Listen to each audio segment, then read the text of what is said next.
The 1970s were a decade of rebellion, experimentation, and cinematic daring. Yet many remarkable films, too bold, too strange, or too unlucky, slipped through history's cracks. Some vanished after disastrous box office runs. Others were buried by controversy, censorship, or studio panic. But here's the twist. These forgotten films still carry raw power today. So, what happens when you rediscover the movies Hollywood wanted you to forget? Number 15. The Last Movie, 1971. When Dennis Hopper followed up his counterculture phenomenon, Easy Rider, with The Last Movie, Hollywood expected another hit. Instead, they got chaos. The film was infamous before audiences even saw a frame. Shot in Peru with a freewheeling crew and no script discipline, it was marketed as daring experimental cinema. But when it premiered, critics called it self-indulgent, incoherent, even dangerous to the industry itself. At its core, the movie tells the story of a stuntman who stays behind after a film crew leaves a South American village. The villagers, imitating the Hollywood crew, begin staging mock movies of their own, using real violence. Hopper wanted it to be a savage critique of American imperialism and the illusion of cinema. But here's the twist. Universal Pictures panicked. They had bankrolled the film for nearly $1 million, then pulled it from circulation after blistering reviews. Behind the scenes, Hopper descended into excess, rewriting constantly, reshooting endlessly, editing for months in a haze of paranoia. Some whispered that the studio deliberately buried the movie, fearing it would ruin Hopper's career and damage their reputation. The chaos became legend. Screenings were canceled, reels were locked away, and whispers spread that the film was cursed. For decades, The Last Movie virtually disappeared. But cinephiles rediscovered it in bootleg copies, praising its raw energy and broken brilliance. Today, it stands as a strange relic, part nightmare, part masterpiece that captures the fever dream of a decade when Hollywood was losing control. Watching it now feels like peering into an unfiltered subconscious of the 70s. Forgotten then, but unforgettable once seen. Number 14. Sorcerer, 1977. Imagine following up The Exorcist, one of the biggest blockbusters in history, with a grueling, nihilistic jungle thriller. That's exactly what William Friedkin did with Sorcerer. The studio had high hopes, but fate had other plans. Released just weeks after Star Wars, Friedkin's film was doomed at the box office, dismissed as a flop, and buried almost overnight. The premise is deceptively simple, but unbearably tense. 4 desperate men from around the world, criminals and outcasts, are recruited to drive 2 trucks carrying unstable nitroglycerin through treacherous South American mountains.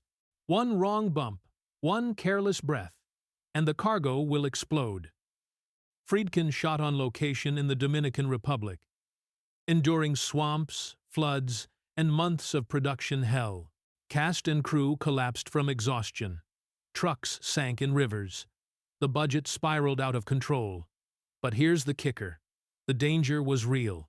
The trucks in the film actually carried explosives, and many sequences were performed live without special effects. Actors were terrified, and some even refused to return to set. By the time the film premiered, Universal executives were already in damage control mode. Critics, distracted by the sci-fi revolution, barely paid attention. Audiences ignored it. The film vanished into obscurity. Yet today, Sorcerer has been reclaimed as a lost masterpiece. Its grinding tension, bleak atmosphere, and Tangerine Dream's haunting score now rank it among the greatest thrillers of the decade. Once forgotten, it has been restored and celebrated by directors like Quentin Tarantino and Christopher Nolan. Watching it now is like opening a time capsule of pure, cinematic terror. A film too intense for its moment, reborn decades later as a classic. Number 13. The Friends of Eddie Coyle, 1973. When it premiered, the Friends of Eddie Coyle barely made a ripple. Overshadowed by flashier crime dramas like The Godfather and Serpico, it slipped through the cracks of cinema history. Critics admired it, but audiences dismissed it as too grim, too slow, too ordinary. Yet here's the truth. This is one of the most authentic crime films ever made, based on George V. Higgins's gritty novel. The story follows Eddie Coyle, a weary, small-time gunrunner in Boston who is caught between mobsters, cops, and the FBI. Played with devastating vulnerability by Robert Mitchum, Eddie isn't a glamorous gangster. He's a man drowning in quiet desperation, making deals that he knows could kill him. The film offers no car chases, no grand shootouts. Instead, it captures the suffocating paranoia of a man living on borrowed time. Behind the scenes, Mitchum, once a rugged Hollywood star, reinvented himself. He spent time with actual criminals and absorbed their rhythms, delivering one of the most restrained performances of his career. Some whispered he wasn't acting at all, but simply channeling the broken men he met in Boston bars. But The Friends of Eddie Coyle was too bleak for mainstream audiences. It faded quickly from theaters, relegated to late-night television reruns. For decades, it was remembered only by crime aficionados. Yet, over time, its reputation grew. Directors like Martin Scorsese and Ben Affleck praised it as a blueprint for authenticity in crime storytelling. Today, it feels startlingly modern. Its gray streets, bitter betrayals, and lack of moral redemption mirror the cynical heart of the 1970s. Eddie's fate isn't triumphant, it's inevitable. Watching it now is like staring at the skeleton beneath the gangster myth. Forgotten at its birth, The Friends of Eddie Coyle now lives as one of the rawest portraits of survival and betrayal in American cinema. Number 12. The Parallax View, 1974. Imagine a thriller so paranoid, so haunting, that even today it feels like a warning. The Parallax View was released in an America reeling from Watergate, assassinations, and government distrust.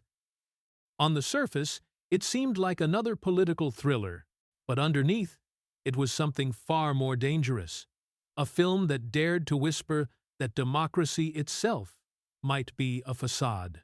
Starring Warren Beatty as a scrappy journalist investigating a shadowy corporation linked to political assassinations, the film unfolds like a nightmare you can't escape. One of its most chilling sequences, a hypnotic montage used to brainwash recruits, left audiences stunned and silent. Was it satire? Or was it showing us something terrifyingly real? Here's the twist. Critics admired its boldness, but studios panicked. Released with little promotion, it was overshadowed by bigger political dramas like All the President's Men. Some viewers whispered that the film hit too close to home, that it reflected secrets the government didn't want exposed. The public turned away, perhaps out of fear. Behind the scenes, director Alan J. Pakula created an atmosphere of dread through silence and emptiness. Characters are dwarfed by architecture, swallowed by landscapes, as if the world itself were conspiring against them. The production was meticulous, but Hollywood executives considered it unmarketable. For years, The Parallax View drifted in obscurity, overshadowed by Pakula's later triumphs. But in recent decades, it has been rediscovered as a prophetic masterpiece. Its themes of manipulation, conspiracy, and faceless power resonate in an age of disinformation and hidden agendas. Watching it today is like opening a classified file you weren't meant to see. Forgotten by audiences then, it feels frighteningly alive now. Number 11. The Silent Partner, 1978. Buried among late 70s thrillers, The Silent Partner never got the attention it deserved. Released quietly, it was dismissed as just another Canadian crime drama. But those who stumbled upon it discovered something shocking. A thriller more vicious, more daring, and more suspenseful than its Hollywood competitors. The story follows a mild-mannered bank teller, played by Elliot Gould, who realizes his branch is about to be robbed by a calculating criminal in a Santa Claus disguise. Instead of foiling the crime, he secretly pockets a portion of the stolen money, outsmarting both the bank and the robber. But here's where it gets dangerous.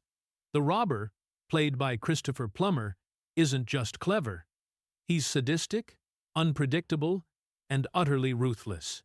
The film unfolds as a deadly chess game between two men, each trying to outwit and destroy the other. Behind the scenes, Gould delivered one of his best performances, restrained but full of nervous energy, while Plummer shed his sophisticated image to play a chilling villain. The contrast was electrifying. Yet, despite its quality, the silent partner was overshadowed by glossier thrillers from Hollywood. Distribution was limited, and outside of Canada, it virtually vanished. Some critics whispered it was too violent, too cynical for mainstream tastes. But over time, its reputation grew. Quentin Tarantino, among others, praised it as one of the most overlooked thrillers of the decade. Today, it stands as a razor-sharp story of greed, paranoia, and survival. Watching it now feels like rediscovering a diamond hidden in the vaults of the 1970s, a film forgotten not because it lacked brilliance, but because it was too far ahead of its time. Number 10. Rolling Thunder, 1977. When Rolling Thunder arrived in theaters, critics didn't know what to make of it. Was it an exploitation revenge flick? A grim character study? Or something too violent for its own good?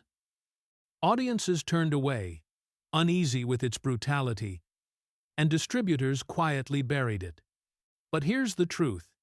It remains one of the most harrowing portraits of post-war America ever filmed. Written by Paul Schrader, who had just penned Taxi Driver, the film tells the story of Major Charles Rain, a Vietnam POW returning home to Texas after years in captivity. Instead of receiving a hero's welcome, he finds himself alienated, emotionally hollow, and unable to adjust. When his family is slaughtered in a home invasion, Ronnie takes to the road with a prosthetic hook for a hand, hunting his attackers with icy determination. Behind the scenes, the production was fraught with conflict. Schrader envisioned a bleak psychological drama, but studio executives pushed for more action and gore. Director John Flynn fought to keep the film grounded, resulting in a strange hybrid of art-house despair and grindhouse violence. Critics recoiled, calling it sadistic. Some theaters even refused to show it, fearing backlash. But over the years, Rolling Thunder earned a cult reputation. Its exploration of trauma, alienation, and American rage resonated with veterans who saw their own struggles mirrored in Rain's haunted eyes. Quentin Tarantino later hailed it as one of his favorite films, championing its restoration. Watching it today is unsettling, not because of its violence alone, but because of its honesty. Rolling Thunder exposes the cost of war not through patriotic speeches, but through silence, pain, and retribution. A forgotten film once treated like cinematic contraband, it now feels like a confession America was never ready to hear. Number 9. Mikey and Nicky, 1976. Few films from the 70s are as raw, messy, and painfully human as Elaine May's Mikey and Nicky. But when it was released, audiences had no patience for its wandering style. Critics called it indulgent. The studio butchered May's edit. The film sank, seemingly destined to be forgotten. Yet today, it's regarded as a hidden gem of emotional authenticity. The story follows two low-level gangsters, Nicky, John Cassavetes, who believes a hit has been ordered on him, and Mikey, Peter Falk, his childhood friend, sent to help. Over the course of one long, sleepless night, the two wander through Philadelphia, drinking, fighting, reminiscing, and betraying each other.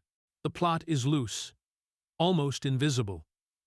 What matters is the tension simmering between two men who love each other, resent each other, and are trapped in a cycle of loyalty and betrayal.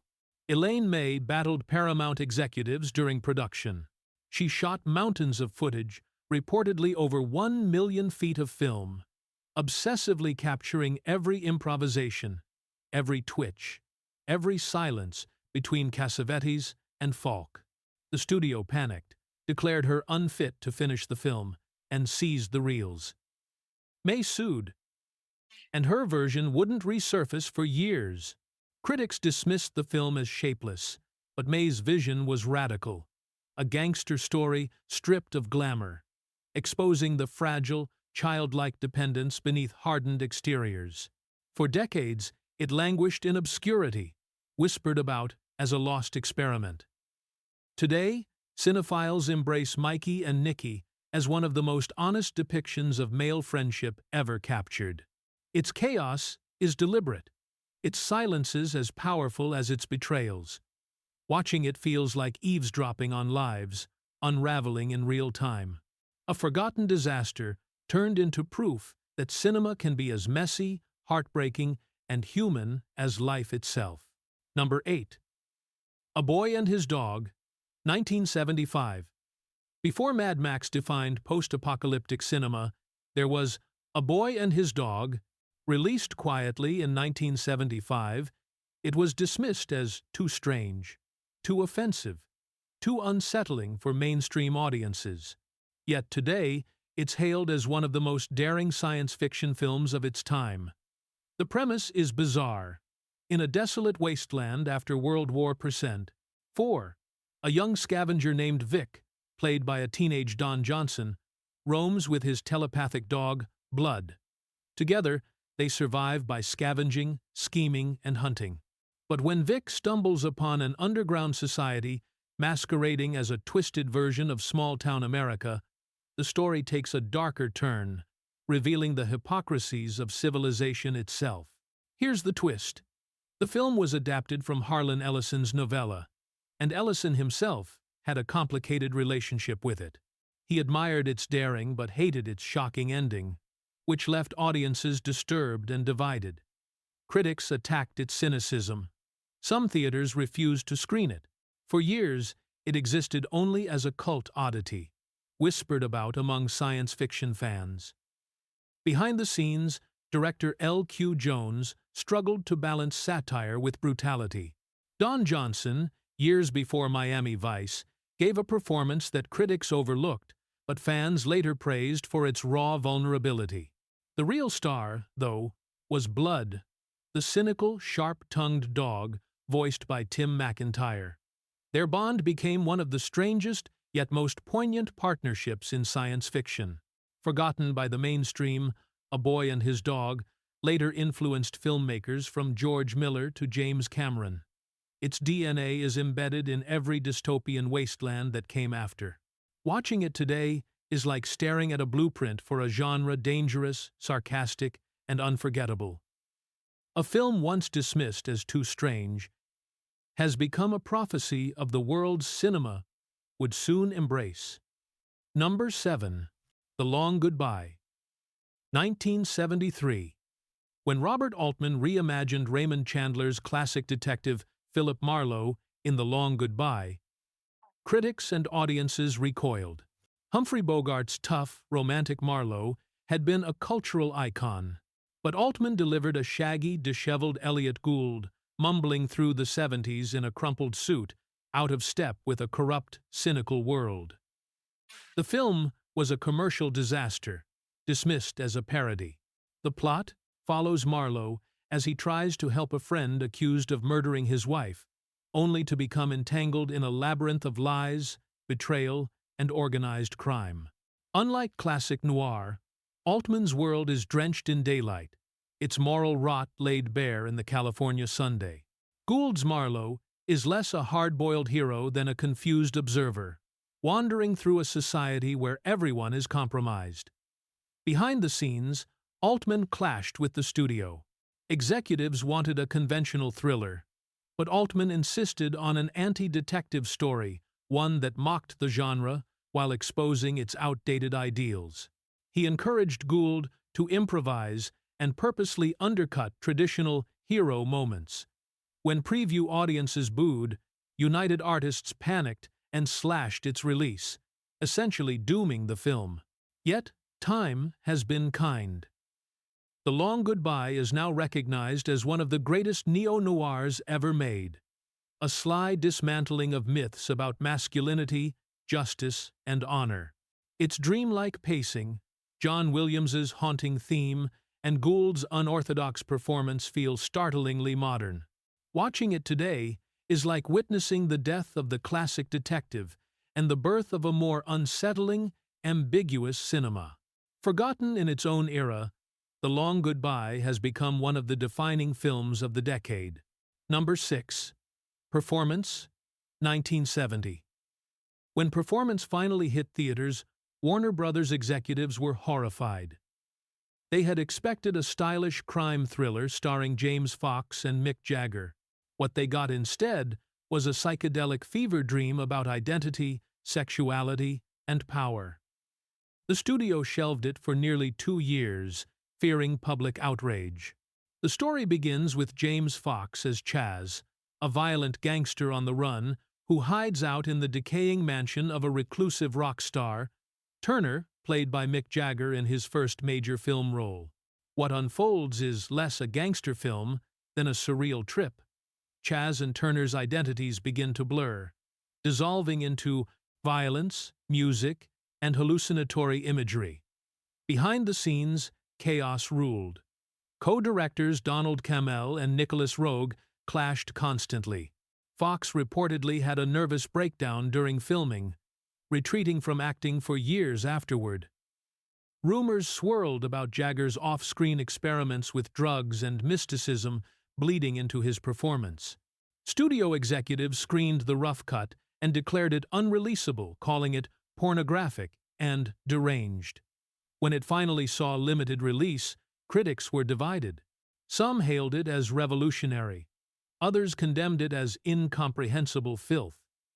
The public ignored it, and Performance slipped into obscurity. But in time, it became a cult favorite, influencing generations of filmmakers from Martin Scorsese to David Lynch. Today, Performance is remembered not as a disaster, but as a radical work of art, one that captured the paranoia and experimentation of its time. Watching it is like stepping into a dream, where reality melts and danger lurks in every shadow. A film too strange to survive its moment, yet too powerful to vanish. Number 5. The Little Girl Who Lives Down the Lane, 1976. In the mid-70s, horror and thrillers were dominated by blockbusters like Jaws and The Omen. So, when The Little Girl Who Lives Down the Lane appeared, it seemed small, almost fragile. But beneath its quiet exterior lay one of the most unsettling and misunderstood films of its decade. The story centers on Ryn Jacobs, a 13-year-old girl played by Jodie Foster, living alone in a secluded house. The neighbors wonder, where are her parents? As suspicions grow, the truth emerges. Ryn is hiding a dark secret, and she'll do anything to protect it. Though marketed as a thriller, the film defied easy categorization. It was too quiet to be horror, too disturbing to be a family drama. Behind the scenes, the production faced battles over tone and content. Foster, fresh from Taxi Driver, delivered a chillingly mature performance that unsettled critics and audiences alike. Some praised her brilliance. Others questioned whether the film had gone too far. Distributors struggled to promote it, unsure of its audience. In some countries, censors demanded cuts, claiming its themes were too provocative. As a result, the film never found box office success. It lingered in obscurity, whispered about by those who stumbled upon late-night TV screenings. But with time, it has been rediscovered. Today, The Little Girl Who Lives Down the Lane is hailed as a haunting character study of independence, secrecy, and survival. Foster's performance alone makes it unforgettable. Watching it feels like uncovering a hidden diary, a fragile, dangerous story that lingers long after the credits fade. Number 4. Images, 1972. When Robert Altman released Images, audiences were baffled. Coming off his hit M times A times S times H, people expected biting satire. Instead, Altman delivered a psychological horror film so disorienting it felt like slipping into madness. The result? Critics praised it, but audiences stayed away, and it quietly vanished from theaters. The story follows Susanna York as Catherine, a children's book author retreating to a remote country house. But instead of peace, she's consumed by hallucinations, visions of her husband, her lovers, and shadowy doubles of herself. Reality fractures. Is Catherine losing her mind? Or is she seeing truths others cannot? Behind the scenes, Altman shot the film in Ireland, deliberately isolating the cast. He encouraged improvisation, creating an atmosphere of confusion to mirror Catherine's mental breakdown. York, who kept a journal during filming, drew on her own emotions to craft one of the most unsettling performances of the decade. Critics admired its dreamlike style, and York even won the Best Actress award at Cannes. But audiences expecting laughs from Altman were alienated by its disturbing tone. Distributors gave it little support. Soon, it was forgotten, buried beneath Altman's more famous works. Today, Images is celebrated as one of Altman's boldest experiments. Its fractured editing, haunting score by John Williams, and York's performance anticipate the psychological horror of later decades. Watching it now feels like reading a diary written in code, a fragile masterpiece of paranoia and delusion that Hollywood never knew how to sell. Number 3. The Man Who Fell to Earth, 1976. When Nicholas Roeg cast David Bowie as an alien stranded on Earth in The Man Who Fell to Earth, the choice seemed perfect. Bowie, otherworldly and fragile, embodied the role with uncanny truth. But the film was too strange, too fragmented, too unsettling for mainstream audiences. Released to confusion, it quickly disappeared from the spotlight. The story follows Bowie's Thomas Jerome Newton, who comes to Earth seeking water for his dying planet. Using his alien technology, he builds a corporate empire, but soon becomes trapped by greed, addiction, and human corruption. What begins as science fiction transforms into a bleak parable about loneliness, power, and exploitation. Behind the scenes, chaos reigned. Roeg favored elliptical editing, fractured storytelling, and surreal imagery. Entire subplots vanished in the edit, leaving audiences disoriented. Critics accused the film of being incomprehensible, while censors balked at its raw portrayal of addiction and despair. But here's the twist. Bowie wasn't acting. He later admitted he was living much like Newton at the time, isolated, addicted, and consumed by fame. The role was less performance than confession. For decades, the film was dismissed as a failure. But gradually, its reputation grew. Now, it's hailed as one of the most visionary science fiction films ever made. A work that captures the paranoia and emptiness of the 1970s. Watching it today is like receiving a transmission from another world, a message we were never meant to fully understand. Forgotten at first, The Man Who Fell to Earth has become a haunting prophecy of alienation. Number 2. Straight Time, 1978.